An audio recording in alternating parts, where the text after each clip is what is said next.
السلام علیکم ورحمۃ اللہ وبرکاتہ۔ ایک بات آپ سب سے شیئر کرنا چاہ رہا ہوں میں۔ کسی کو اگر میری باتوں سے اگر ہٹ ہو تو میں اس کے لیے معذرت چاہتا ہوں، اور میری ٹاپک کا مقصد یہی ہے کہ ہر مسلمان تک بات یہ میری پہنچے اور حق اور صحیح اور غلط جانے۔ اکثر آپ دیکھتے ہوں گے بڑے بڑے انٹرنیشنل کمپنیوں میں جو اپنے مسلمان بھائی اور بہنیں جو کام کرتے ہیں، اکثر آپ یہ پائے ہوں گے جو بڑے بڑے ہاسپٹلائز جو بڑے ادارے ہیں، وہاں پر ہمارے ہر کوئی مسلمان بھائی بہن کام کرتے ہیں۔ اور سب سے مین امپورٹنٹ میں بات آپ کو یہ بولنا چاہ رہا ہوں کہ آپ اکثر دیکھتے ہوں گے کوئی مذہبی انسان، میں کوئی مذہب کو غلط ہے بول کر یہ چیز میں بیان نہیں کر رہا ہوں، بس میں یہ بتانا چاہ رہا ہوں کہ جس طرح ہمارے ہندو بھائی کے جو تہوار ہوتے ہیں، جیسا کہ گنیش پوجا، دیپاولی، جو وہ مناتے ہیں اور وہ ہندو مسلم سکھ عیسائی سب کے ساتھ مل کر اس کو شیئر کرتے ہیں، خوشیاں بانٹتے ہیں، اور وہ سب کے ساتھ بتاتے ہیں کہ ہم ایک اچھے ریلیجن بلیور ہیں، اس طرح بتاتے ہیں۔ لیکن اکثر مسلمانوں میں یہ بات پائی جاتی ہے کہ اگر وہ اپنا نام بھی اگر بتائے، اپنا نام، وہ اپنے بات ایسے مسلمان ہیں جو اپنے ریلیجن کے اوپر چلنے کی وجہ سے کچھ ایسے مسلمان بھائیوں کو بھی میں دیکھا ہوں کہ وہ شرمندگی محسوس کرتے ہیں اپنے اندر، اور اپنے دین پہ چلنے پر، اور کہیں ایسے مسلمان بھائی بہن ہیں جو اپنے نمازوں کو ترک کر دیتے ہیں، شاید کسی کو اچھا نہیں لگے گا، ایسی فیلنگ ان کے اندر آ جاتی ہے۔ لیکن ایسا نہیں کرنا چاہیے، کیونکہ سب کو اپنے ریلیجن پر چلنے کی پوری سے پوری آزادی ہے، اور دین اسلام کیا ہے آپ کو معلوم ہے۔ ہر ایک دین اسلام سے بہت محبت کرتے ہیں۔ جب دین پر چلنے کی بات آتی ہے تو کہیں نہ کہیں میں یہ جو اپنے دلوں کے اندر جو یہ چیز کو محسوس کرتے ہیں، میں وہ اس چیز کو بیان کرنا چاہ رہا ہوں کہ نماز کا اگر وقت آئے تو نماز ادا کی جائے۔ میرے خیال سے یہ سیکولر ملک ہے انڈیا، یہاں پر کسی کو میرے خیال سے دین پر چلنے کے لیے کسی کو آبجیکشن نہیں ہونا چاہیے، اور جتنا ہو سکے آپ کام بھی کریے وقت پر۔ اگر کسی کو اگر پریئر کرنا ہے یا نماز، یا کوئی نان مسلم ہے، ان کو اپنی عبادت سے کوئی بھی کسی کو آبجیکشن نہیں ہونا چاہیے۔ لیکن کہیں ایسے میرے مسلمان بھائی بہن ہیں جو ایسے نمازوں کو چھوڑ دیتے ہیں، جو نماز سب سے زیادہ مسلمان کے لیے امپورٹنٹ چیز ہے۔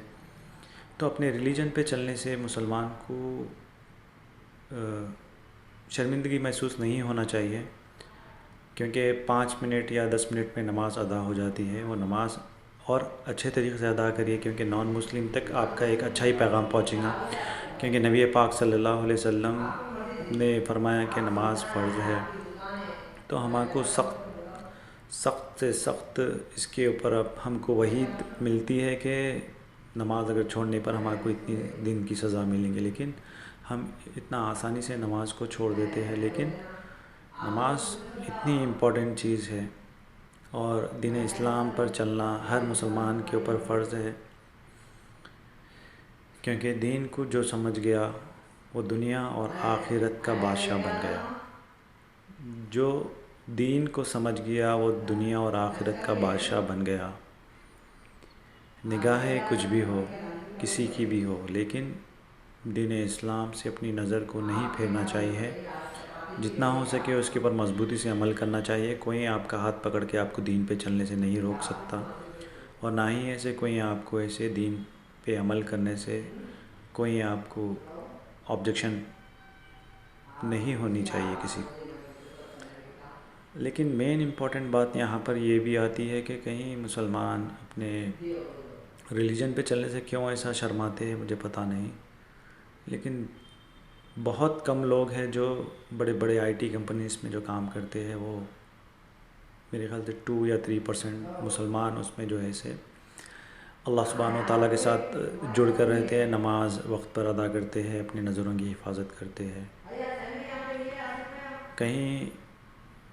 میجورٹین میں سب سے زیادہ اب ہمارے مسلمان بھائی پائے جاتے ہیں، بہن پائے جاتے ہیں کہ اکثر جو ہے سے دین کو سائڈ میں رکھ دیا جاتا ہے، ویسٹرن کنٹری کلچر کو اپنی زندگیوں میں امپلیمنٹ کرتے ہیں، لیکن ایسا نہیں ہونا چاہیے، کیونکہ اس سے دنیا اور آخرت بھی خراب ہو جاتی ہے۔ اگر میری باتوں سے اگر کسی کو ہرٹ ہو تو میں اس کے لیے معذرت چاہتا ہوں، معافی چاہتا ہوں میں، اور جو اس کے اوپر غور و فکر کرے اور اپنے کامنٹ مجھے ضرور ان باکس میں لکھ کے بتائے، اور آپ کی رائے کیا ہے مجھے جاننا بہت ضروری ہے۔ اگر یہ ویڈیو پسند آئی تو آپ لائک اور شیئر کریے، اور ان لوگوں تک پہنچائیے جو لوگ ایسا کرتے ہیں۔ دین اسلام کو مضبوطی کے ساتھ چلنا چاہیے، اور دنیا اور آخرت میں ضرور کامیابی ملیں گی، اور اللہ ہر آنے والی پریشانی میں آپ کی ضرور مدد کریں گے۔ صرف اللہ کے اوپر بھروسہ رکھیے اور دین اسلام کے ساتھ جڑے رہیے، نبی کریم صلی اللہ علیہ وسلم کی سنتوں کو پکڑ کر رہیے۔ انشاءاللہ دنیا اور آخرت آپ کی ہی سنور جائیں گی۔ جاب یا نوکری یہ سب سیکنڈری ہے، رزق دینے والا اللہ ہے، کیونکہ لاک ڈاؤن ایک ایسا مرحلہ تھا جو جس میں آپ کو سب سے بڑا آزمائش کے طور پر آزمایا گیا، اور الحمدللہ، اور یہ چیز کو غور و فکر کرنے کی بہت سخت ضرورت ہے۔ لاک ڈاؤن میں کوئی کمپنی آپ کو ایسے گھر بیٹھے تنخواہ نہیں دے رہی تھی، الٹا لوگوں کے جابس جا رہے تھے، پھر بھی اس وقت بھی ایسے چلانے والا، رزق دینے والا اللہ ہی تھا۔ اور میرے خیال سے میرے مومن بھائیوں بہنوں کو سب سے زیادہ اس کے اوپر غور و فکر کرنا بہت ضروری ہے کہ آپ کا جو اللہ کے اوپر جو یقین ہے، میرے خیال سے اور زیادہ ٹرسٹ بڑھ جانا چاہیے، اور مضبوطی سے اس کے اوپر دین اسلام پر عمل کرنا چاہیے، صبر اور اچھے سے اچھے کاموں میں حصہ لینا چاہیے، چیریٹی ہو، چاہے کسی غریب کی مدد کرنا ہو، کسی کی طبیعت یا حال پوچھنا ہے، تو یہ چیز کرنا چاہیے اپنے آزو بازو جو اپنے کولیگس ہے، اور جتنا ہو سکے اپنے آپ کو برائیوں سے دور اور اچھائی کی طرف لے کر چلنا چاہیے۔ اگر میری بات آپ سب کو پسند آئی ہو تو پلیز شیئر کریے، کامنٹ کریے، لائک کریے، سبسکرائب کریے میرے چینل کو، اور سپورٹ کریے۔ آپ کا سپورٹ سب سے زیادہ امپورٹنٹ ہے یہ، اگر ویڈیو پسند آئی ہو تو۔ جزاک اللہ خیر۔